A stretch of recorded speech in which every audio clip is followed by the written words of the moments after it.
Oh. Voy. Oh. Tashvar unda bo'la.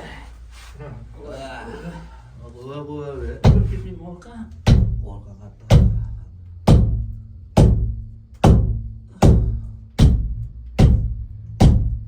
Assalomu alaykum qadrli kuzatuvchilar. Demak, bugun sizlar bilan yana bel grijasidan bir sutkani ichida qutulgan bemor bilan suhbatimizni sizlarga taqdim qilamiz. Demak, janobidan aka Parkentdagi nomer 1 shashlikxonada oldin faoliyat yuritgan. Hozir o'sha ko'p masalan og'ir narsalar ko'targan, ko'p tik turgan shunaqa nagruskalar hisobiga hozircha ozroq belida grij paydo bo'lgan. Общий olganda og'riq qachon boshlandi?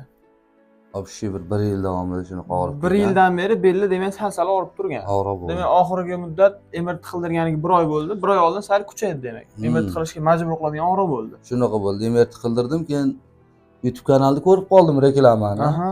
Sizdan ko'rib turardingiz. Keyin oldin kuzatib yurardim anaqani. Keyin so'rasam, keyin o'zimiz tanish chiqib qoldi. Keyin keldim. Kechqurun keldim. Mana bir kunda o'sha kecha natija zo'r. necha foiz taxminan o'zingiz uchun bilasiz-ku? Ha, boya kelganimda aytdim, 30% qoldi, 70% yaxshi, 70% hozir 10% qoldi-da. Hozir 3-dan keyin yana yaxshilanadi. Zo'r. Demak, Xushomdan keyin ancha o'zgarish zo'r. Deyarli 90% yaxshi holatda bo'ladi. Mana o'zlarining og'zidan eshitib turibmiz. Akamiz tanigan, bilgan odamlar ham biladi o'zi. Men kecha ko'rdim, o'zi griji kichkina 3 bitda, 3,5 bitda, ular uni katta emas. Kichkina, lekin nerv kanali torligi uchun og'riq kuchli. Ular bilan o'tirib turgan paytda mana qiyshayib qolib zo'rg'a turyapti o'zi. Bugun xudo xolisa ancha yaxshi. O'sha akamiz tanigan odamlar o'zi biladi. Demak, bir sutkalik kurs muolajamiz biz oldin ham aytib o'tganmiz. Rezultatda xudo xolisa ko'pchilik zo'r. Mana sizlarga yana bitta yaqqol misol, hech qanaqa yolg'on, hech qanaqa aldov yo'q. Demak, muolajamiz bir sutkani ichida 3 marta oyoqdan osiladi, 3 marta manual terapiya qilinadi, 2 marta massaj qilinadi, 1 marta hijomi qilinadi. Bu hammasi bir sutkani ichida bo'lib o'tadi. Xudo xolisa mana tavsiya qilasizmi odamlarga? Vesiz deylik mana 100 kilo misol osonroq bo'lsa kerak.